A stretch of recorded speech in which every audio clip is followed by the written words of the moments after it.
It is rumored, or even more than rumored, that if you fail to plan, you are planning to fail.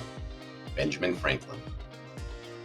Today, we will conclude our 6-part series on lesson planning with Part 6, Closure and Assessments.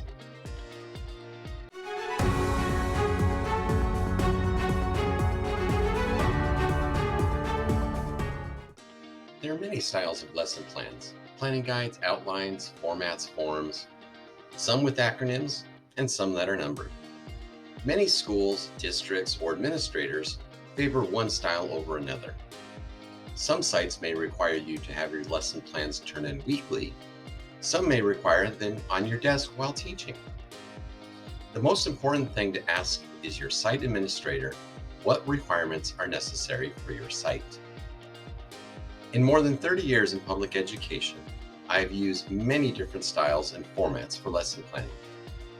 I have found it useful to post parts of the lesson plan to be transparent and to hold myself accountable to what I post. Regardless of which format you choose, or you must choose, I have found that there's definitely 6 parts to a well thought out lesson plan. These are the 6 parts of a daily lesson plan, when fully considered, will lead to a successful lesson. Here's what you can expect in this series. Part 1, Objectives.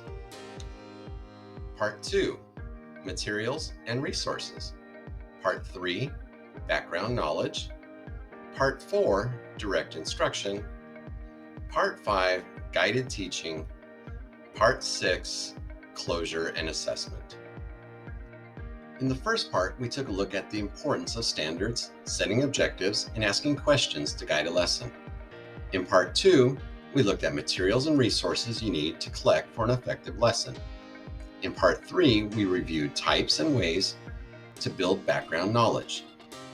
Next, in Part 4, we explored 3 large areas of the teacher part in direct instruction.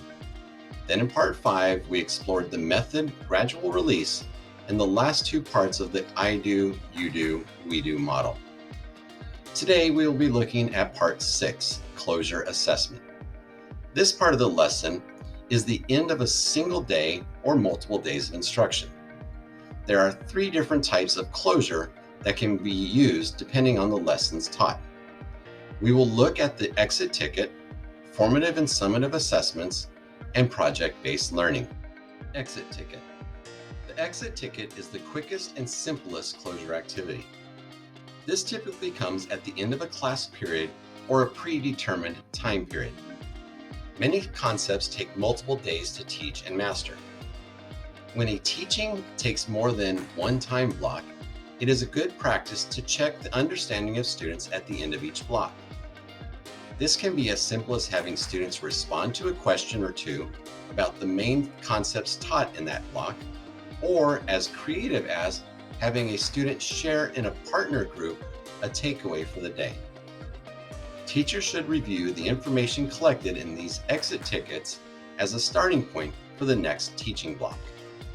Formative and summative assessment. These 2 types of assessments are much more formal than the exit ticket. They both can be given in a variety of formats: multiple choice assessment, a written assessment, or an oral assessment. A formative assessment is typically shorter than a summative assessment and should be designed to get a more in-depth understanding of student mastery of concepts taught. Formative assessments during a large unit of study is to inform the teacher of progress made and to allow for remediation if necessary. A summative assessment is typically the longest type of assessment. It is designed to gather student final mastery of a concept, lesson, or unit. Project-based learning. A final type of closure is a project-based learning opportunity. This type of closure assessment can be highly flexible to student needs and strengths. It should highlight student learning in a non-conventional format, something other than a test. It may be the largest in size, but should reflect what the student learned throughout the unit.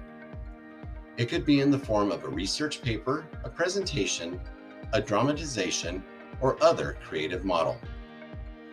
Depending on your teaching assignment, you may have total autonomy in choosing your closure and assessment activities. It is not unusual to have total autonomy in one unit and have common assessments for a site or even district. Regardless of the closing activity or assessment used, it is a great practice to reflect on student outcomes and student data. This can inform you of any reteaching that may need to be done. Reflection can also highlight effective teaching practices and student competencies that can be used throughout the year. This will undoubtedly lead to better teaching and, more importantly, better learning. Follow the link in the description for the full blog and for helpful links when designing your lessons. I'm Russell with iHistorian. Have a historic day.